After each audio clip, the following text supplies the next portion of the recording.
Hello and welcome to Ways to Change the World. I'm Krishnan guru-murthy, and this is the podcast in which we talk to extraordinary people about the big ideas in their lives, the things they believe, and the events that have helped shape them.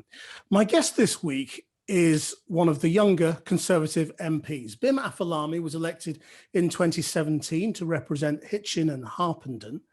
His family are Nigerian by origin, but he has written some very interesting stuff recently about the way Black people are perceived by people in politics. He's been very critical of the left and the way they have viewed him personally, but Black people in politics in general, all of which we'll pick up in the course of this conversation. But I want to start broader. Welcome, Bim. Thank you. It's a pleasure to be here.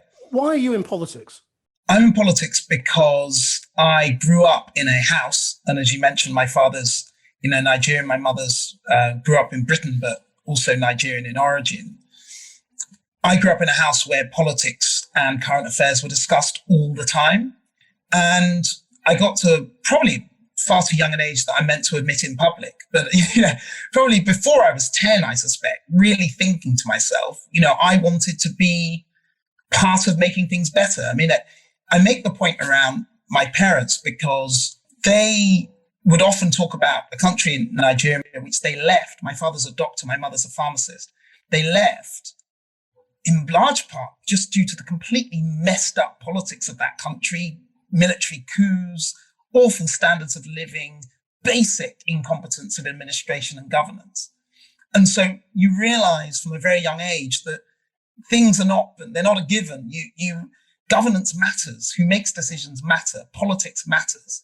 And I thought that what I wanted to be was I wanted to contribute in a positive way and improve the lives of my family, my community, and the people that I to represent. And, I was a conservative person, so I went to the Conservative Party because I really strongly believe in maintaining and conserving institutions and the quality of them and giving back to a country that has given me and my family everything. And that's really what was motivating me.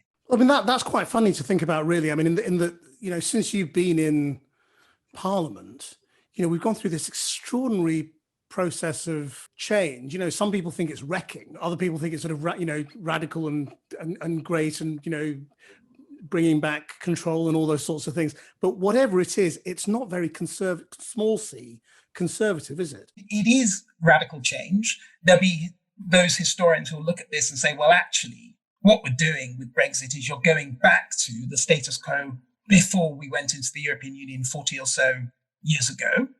And so on that level, it's almost a restoration of what was there. But you don't believe that, do you? Because it's obviously nonsense.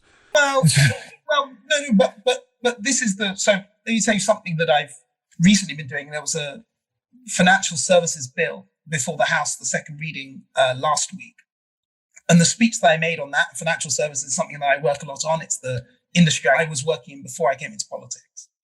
In that bill, I was talking about the need to improve the quality of parliamentary oversight of our regulators and regulations. Now, I won't bore you more with that. I suppose what I'm saying is parliamentary sovereignty and making sure Parliament works properly really matters. But outside politics, I think that the Church of England really matters. In fact, and that comes partly from my family. My grandfather was an Anglican vicar on my father's side. I believe that the quality of our big companies and how they treat their workers and how they treat the communities in which they're in really matters. I think that our schools and universities really matter. So I don't think that, yes, we've been through such a difficult time with Brexit, but there are other things and there are other institutions that I think need to be preserved, improved, strengthened. And aside from that, we need to make sure that we can have a common language together, whether you be on the left, right, or you regard yourself as you're in the middle, to try and deal with some of these big problems using the institutions, the fantastic institutions of this country. How comfortable have you been with the tone and aggression of politics, though, in the last few years? You're very interesting in that because you're, I guess, a relatively new MP. You're very loyal. You will defend the government on pretty much every pitch. Yet, I get the feeling that, this is not really the politics you want to be in? Well, I don't like aggression in politics at all. On whatever side, I always, try and choose my language carefully. I think that all of us should try and do that. And to be fair, in the House of Commons, generally speaking, it's actually a fine place to operate in that sense. People are respectful because the rules necessitate that. I do think a lot of what we've seen in terms of social media, in terms of what you get outside of sort of the formal political structure that I operate in day to day, and I'm not the first person to say it, I think has led to extremes in our debate. So I think that is not an ideal situation, either if you want to actually improve anything, or forget the substance of it, you actually just want to persuade anybody. Because I don't know anyone that's ever been persuaded when somebody from the other side just shouts at them and calls them evil or traitor or whatever the context is. I don't know anybody who's ever persuaded by that. So what we've got to somehow try and find is a different, more consensual, more outcomes-oriented way of thinking about politics. Because if we don't do that, what you actually end up with is no problems being solved and dealt with, because the way how you deal with any complex problem is not the government necessarily just decreeing something and it happens. You need a whole complex set of arrangements and relationships between people in government, the civil service, civil society, business. Actually, to deal with big problems, you need that broad sense of agreement and driving for a shared goal. If we don't care about that, if we decide that actually what we should do is we should just shout louder and maybe win a narrow victory, my side versus your side on a particular issue, in the end, we aren't going to achieve anything. And look, I'm 34 years old. I was elected at 31. I want to actually achieve things, and if you're going to achieve things, then you've got to think, how's the best way of us trying to achieve that? But don't you think that the political leadership on both sides of the House also needs to take responsibility for where we are, in that, yes, parliamentary language is polite by necessity of the rules, but the politics of both left and right have been quite brutal. And they have stifled dissent. In the Conservative Party, we're sort of going through a relaunch now in the post-Cummings world. But while Cummings was there running the show for Boris Johnson, it was very much, take on the civil service, change everything, drum out all dissent. We're doing it our way, or get lost. And so the sort of the atmosphere you're describing is very much about where the political parties have been as well. Labour have had its issues with, the Corbyn era, and again, sort of takeovers and who was in charge. And now there's sort of a bit of a pull back, as Keir Starmer tries to sort of wrestle back control of the party and get his majority in place. So what I'm saying is, it's not really true, is it, that it's outside Parliament and that it's about social media. It's about the two big structures in politics and the way they operate. Yes, of course it's about the two big parties. Of course that's the case. And I really think that Brexit has been the big catalyst for all of these things. What we now need to do, however, is say, and when you look at the Prime Minister strikes me as wanting to try and get the country back to a place where things are less polarized. Now, I'm not saying he will necessarily achieve that. Who knows what happens over the coming months and years, but we've got to try and do that, move out of this nastiness. And the point you made about how Dominic Cummings was perceived, take the attacks on the civil service. Now, I'm one that thinks the civil service needs to be reformed. I think it needs to be improved. But there's no doubt that when I look at what's happened, the response to COVID, when I look at our delivery of big infrastructure projects, when I look at various other things, I think it's fair to say that the British state needs to be improved. But the way we do that, I don't think, is to shout at civil servants and tell them they're rubbish. I think the way we do that is by working with them. In fact, you speak to any civil servant, they will tell you, look, the civil service can improve. Let's try and work with them and try and do it. And of course, sometimes you have to be difficult, you have to be tough, and you have to be radical. But let's just see if we can improve it rather than try and smash it down. Because if we smash it down, we'll have nothing to build back. I don't want to go down this particular rabbit hole of blame on COVID, but you did just sound then as though you were sort of putting a little bit of blame onto the civil service, where surely the real blame has been on political decisions, because the real mistakes have been about the timing of key things, whether it was the first lockdown or the second lockdown, or exactly how to build, test and trace. Yeah, I mean, look, of course, there have been political decisions that we argue about, and on some level, it will be difficult to tell at the moment until the whole crisis has passed exactly what the right decisions were. The point I was making around COVID was the nature of how our whole health system operates, our plans for dealing with the pandemic. There were plans for dealing with the pandemic. It didn't just come out of nowhere. You know, we did think about this happening before, and those plans have not been as robust as I think anybody would have hoped. And that's not just a problem unique to Britain. Every country struggled with this, and at different phases in this crisis, certain other countries are meant to be handling this well. And then after a few other months, everybody says, oh no, that country isn't doing it very well. Why don't you go and look at this other country? I think we're still in the middle of it. Well, I'm not sure that's quite fair, is it? I mean, there are definitely countries that have handled this well, particularly in East Asia. And in Europe, I guess the one that has been consistent is Germany. Well, you are completely right. I was very much thinking about Western European countries in particular. And if you compare us to Asia, to be frank, there's no comparison. What I look at when I see them is a set of governments that have reformed. They've learnt the lessons of SARS, which was only, I think, sort of 10, 12, sort of 15 years ago. But not just that. They have really taken it upon themselves to try and have as effective governance structures as possible. The quality of their governmental institutions, their civil service, if you make that point, you know, in its broadest sense, has been proven to be superior to many countries in the West, in Western Europe. And we need to think about that and need to look at them and say, what can we learn from how you do things? Let's change the subject a little bit and talk about race. You wrote quite a punchy article recently talking about your own experience and the way people talk to you about race. I mean, have people generally been shocked that you as a black Briton should be a conservative in your life?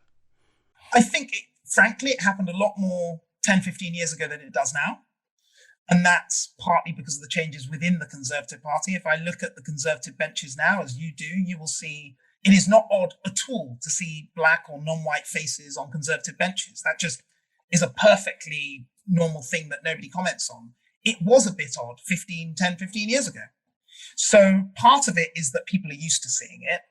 But also, what I found, and this is what I talked about in the article in the Daily Mail, is there is, from a certain type of person on the left, and I was really careful to say it's not everybody, but there is a particular type of person on the left, dare I say it, probably often quite elite, quite well-off people on the left, who regard or have been brought up to regard people who are black or blackness as meaning you're inherently on the downtrodden. You are inherently at the bottom. And therefore, you are needing of their assistance.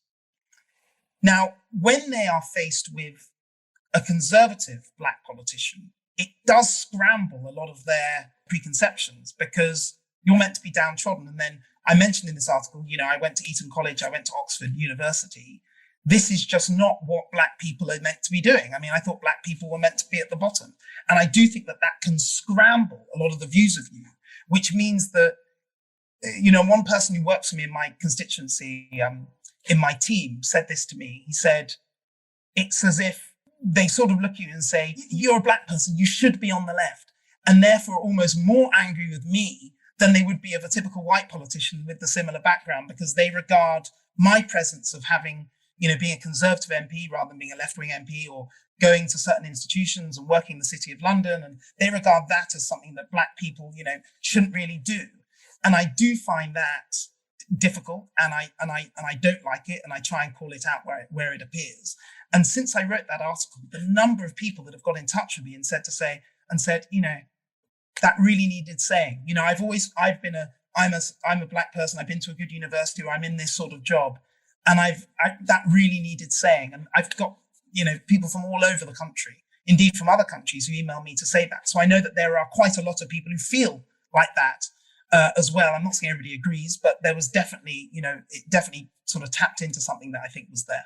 So how do you feel about being described as a black man first? Is that an identity that you say, well, yeah, I am black, but I'm all sorts of other things perhaps first? Paul Burteng, who was the first black cabinet minister in this country, Labour cabinet minister, and I think the way he put it when he was appointed to the cabinet was really good. He just said he wants to be known as a minister who is black rather than a black minister. And I basically agree with that. And your identity, as many of us know, and I think ever since Brexit and around that whole debate, people have been talking about identity a lot more. Your identity is more than your skin color. It's more than where your parents came from. It's more than the school you attended or the job that you have. It's so many different things.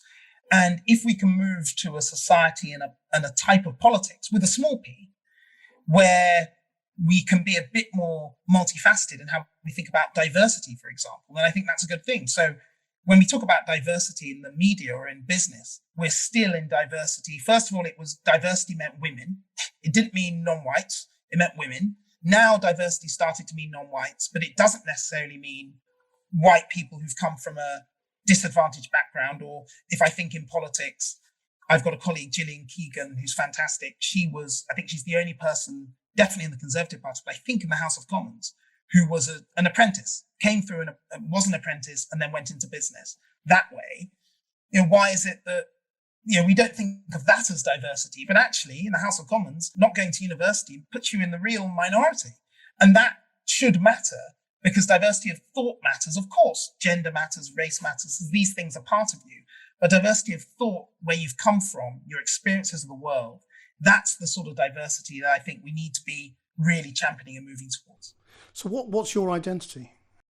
Oh gosh, well, that's difficult. I suppose my identity, first and foremost, is that I'm British, and that's the most important identity to me. And of course, my background with my family origin in Nigeria is also important to me, and I don't see that as conflicting with being British. I regard that as strengthening it and enriching it.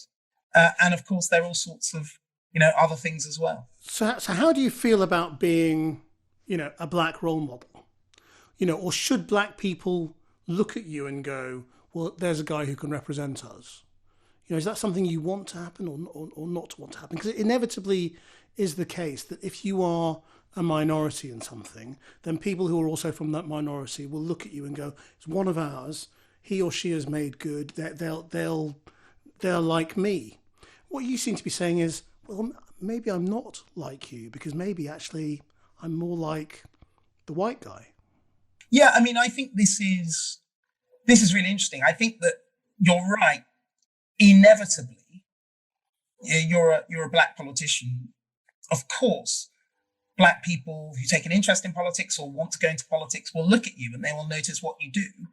And my whole life, I've known that being a minority in a room, and I suspect you've known this too, you know that what you do will be seen more. It will be scrutinized more, frankly, because not necessarily because of any racism per se, but because you're very visible. So the way you act, the way you hold yourself, the language you use, the what people think about your actions, I think you are in a sort of more heightened space as a black politician than not being. But at the same time, my constituency is sort of over 90% white. I don't think that necessarily black politicians or Asian politicians should only be able to represent black or Asian constituencies. And I would also say the flip side. I think that there are white politicians who represent probably very diverse, ethnically diverse constituencies very, very well. So I think it goes both ways, because I think the difficulty is, and I know you weren't saying this, but some people may say, well, you need black representation to represent black people in politics, say. The difficulty of that is, of course, the flip side therefore should be true, which is therefore if you've got a constituency that has a majority white people, then therefore they must have a white MP. I don't agree with that at all. And if you look at somebody like the Chancellor, his constituency, Richmond, incredibly rural, very white, probably even whiter than my constituency in North Yorkshire. And he, grew up the son of a doctor and pharmacist, as it happens, in Southampton, and yet he's representing, William Hague's old seat, Liam Britton's old seat in North Yorkshire, and as everybody knows, is doing a very good job. So I think that we've got to, you accept it to a certain degree because it's inevitable, but not allow that to define your politics. I mean, because some people feel that race trumps everything, and so this is what I'm trying to get to in terms of who you identify with or empathise with more. Is it fair to say that actually you do have more in common with, other bankers who may have gone to elite universities and public schools than you do a poor, unemployed Caribbean family in a deprived area? Well, you do and you don't. So on some level, you obviously do. Say with a banker who's gone to an elite school and elite university, who's my age. But on another level, if I'm going around anywhere, people will notice a black man doing that. But do you feel you need to speak for them? During this summer of protest and, analysis about race, have you felt the need to speak up for Britain's black population at all? Or have you not really felt part of it? Well, I definitely felt the need to engage with the issue. And I, for example, I did lots of media at the time. I spoke with people in Number 10, the Prime Minister, about the work we're doing on Race Commission that the Prime Minister set up a few months ago now. So I spoke with that. So in a way that I suspect I wouldn't have been called in to speak with them if I wasn't black, and I don't resolve from that. My colleague Kemi Badenoch is the Equalities Minister. I've spoken with her a huge amount about these issues as well.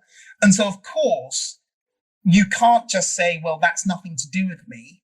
And I don't think that's very wise, because I know how I felt when I saw, Paul Berting, who I'd like to, count now as a friend of mine. I remember I don't know how old I was probably 18, 19 when he became a cabinet minister. I remember looking at that thinking, oh, well, he can do that. I remember when Adam Afriyie, my colleague, Conservative MP for Windsor, when he was elected as the first black Conservative MP, roughly around the same time, I think, I remember thinking, gosh, I can do that.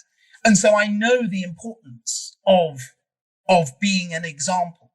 But what you've just got to try and do, it's a balance like so many other things. You've got to try and make sure that people see you in more than one setting, because we will all be failing in a society if we can only see somebody because of their race or whatever, because all of us have that predominant thing that people will want to identify us by. All of us do.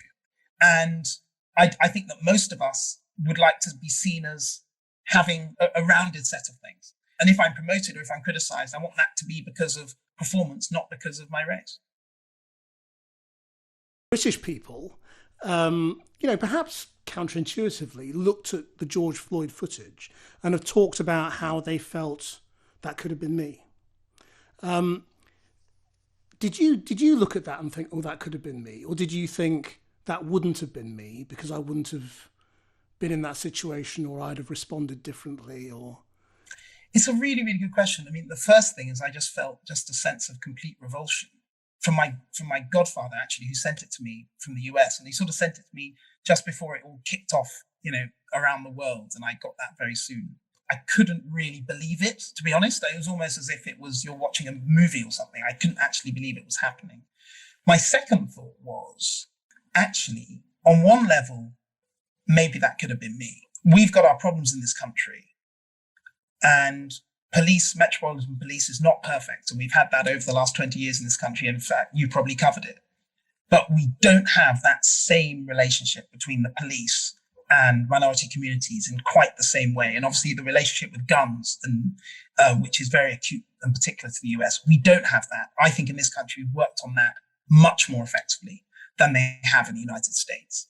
And so on some level, I thought, that could have been me. But then I thought, well, thank goodness I'm British.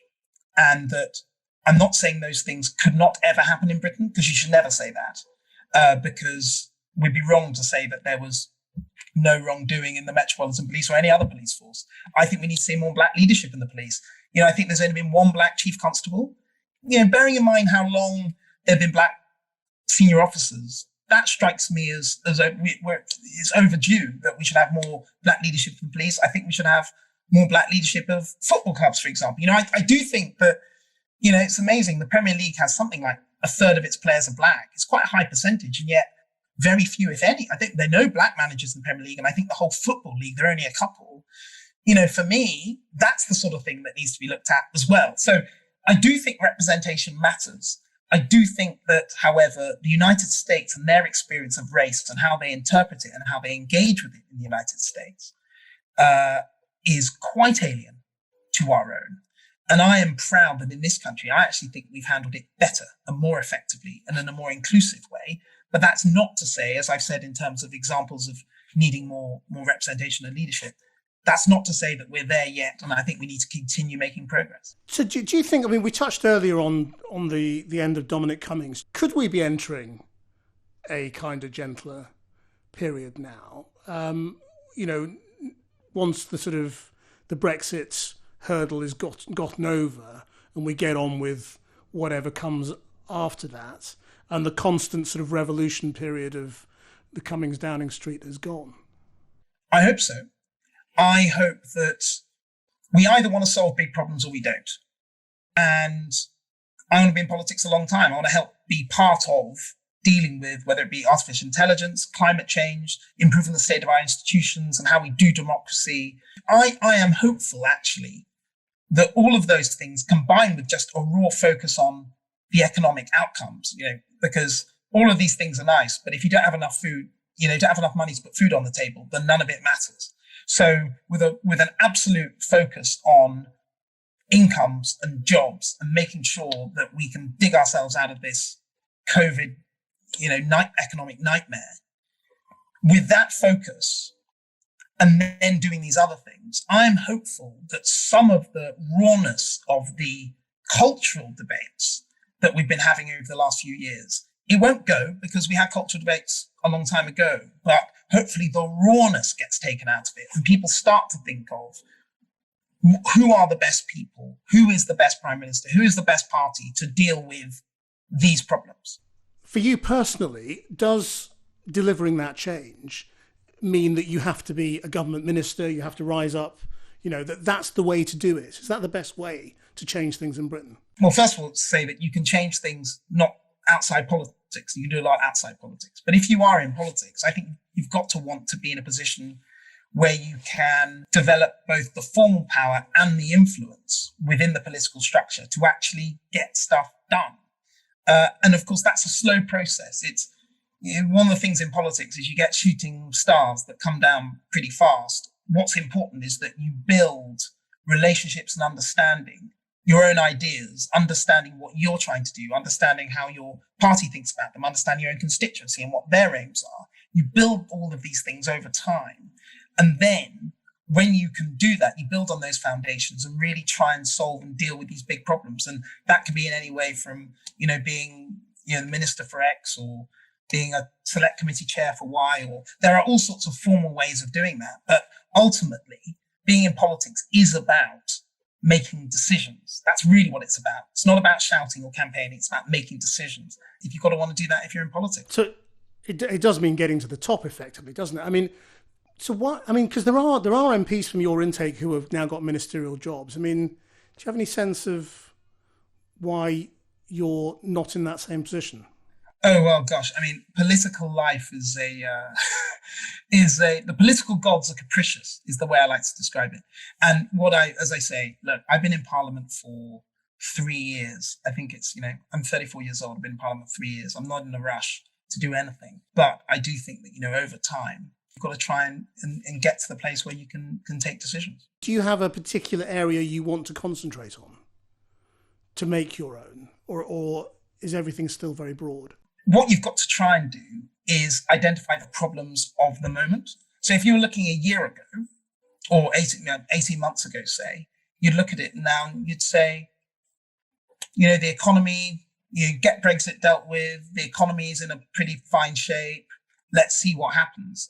Now you're looking at the problems thinking, what are we going to do to our health systems after this? How are we going to rebuild those? How are we going to rebuild our economies? It's just a completely different world that you're in now. And I suspect in 5 years' time, yes, some of the broader challenges will be there. Artificial intelligence will be there and climate change will be there. But there'll be some issues that I can't even now think about will be the issues of the day. So I think that in politics, you've got to be flexible enough to see both the big long-term challenges, but also recognize that the sine qua non of delivering any of those is decent public services, thriving economy, people with good jobs, etc. And those sorts of issues may become more or less salient or important at any given time. So I think you've got to be a bit flexible. And you're going to have to be quite radical as well, aren't you, to deal with those sorts of challenges? Yes, I think you are. I think we are going to have to be quite radical. And not small c conservative? Well, as I think Thatcher showed in many ways, you can be radical and conservative at the same time. But what you can often have to be radical in order to be conservative and conserve an institution. And it sounds like an oxymoron, and it's not meant to be.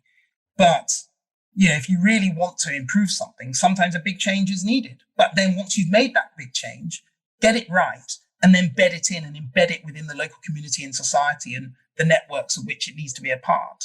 And that's how that becomes an institution that can live into the future. Weirdly, I think the monarchy, the armed forces, the best institutions of this country are very, very good at doing just that. And if you could just change the world and do anything, what would you do? I'll give you a sort of quite a small, it may seem like a small thing, but I think it's quite important. As a constituency MP in this country, you're very visible locally. You're sort of, to some degree, the most senior politician in your constituency, but your actual ability to make decisions in your local area rather than campaign for things or to advocate for things is comparatively small. And one thing I'd love to do is if we could give MPs more jurisdiction in their local areas so that the things that you were doing in Westminster would unite a bit more directly on the ground with things in your constituency. And it's a small change, but I think if we did that, in fact, the French have it with their system of mayors, often their MPs are often mayors in their own constituencies. I actually think that could have quite a big change. Do you think we are into a big period of constitutional change out of necessity? Yes, I think it's inevitable. When you look at the Scotland situation, you look at the stresses caused by devolution, you see it with the response to COVID-19 and how Scotland, Wales, Northern Ireland, England doing different things. The way how the Prime Minister of the United Kingdom, because of how the legislation around devolution has worked, he's effectively, in certain respects, had to act as the English Prime Minister to do certain things in relation to health, because in Scotland they're doing something different, and in Wales they're doing something different, and Northern Ireland.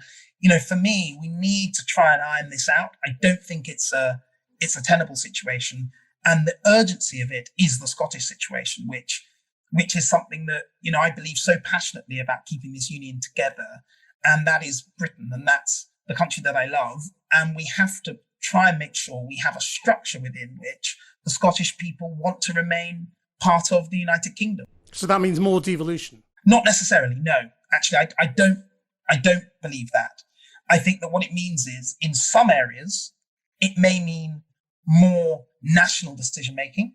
In other areas, it probably means more devolution. But then you've got to think about devolution to what level? Is it devolution just to the Scottish Parliament, or is it devolution to local city councils, say in Aberdeen, Glasgow, or Edinburgh? There are lots of different ways of thinking about this, but I do believe that unless we grasp this, if we do what in Britain we've often done with constitutional change, which is do nothing until it becomes unsustainable, and then do something small that then becomes unsustainable. If we can try and get ahead of it, if we can try and do that, then our union will be secure. I fear that if we don't do this, then the situation of Scotland just becomes very, very difficult. Imagine the scenario after the next election where, for whatever reason, there was a hung parliament with the Scottish National Party holding the balance. That's not an unforeseeable scenario at all. How are we going to handle that in our current constitutional framework? I think that's going to be incredibly, incredibly challenging. So what I do know, having spoken with Michael Gove and others in government about this, is we are, this has not escaped anybody, and hopefully in the coming months and years we will come up with a more sustainable way of moving forward. Just because it's come up, I mean, I know that the government position at the moment on Scotland is, if the SNP win the Scottish election, they still don't get another referendum. As a Democrat, how does that sit with you? I mean, just ignoring the will of the people like that. They have voted for the SNP in that scenario. Doesn't that make you uncomfortable? Well, I hear that argument, but at the same time, we had a referendum when we had it, and it was said for a generation. No, I know that's the argument. No, but I mean, I don't think anybody thinks that 6 years, right? Nobody thinks that 6 years counts as a generation. And if you did, but if they vote for it, well, that's going to be what's on the ballot paper. That's what the SNP are going to put on the ballot paper next year, isn't it? A vote for the SNP is a vote for another referendum. People are almost certainly going to vote for it. And your position, the party's position, is we don't care. We're not going to give you one. Well, I just think that you cannot run a country by saying the party that happens at the moment, and I accept at the moment they are the most popular party in Scotland. That the votes for them, by the way, are, of course, the clue's in the name.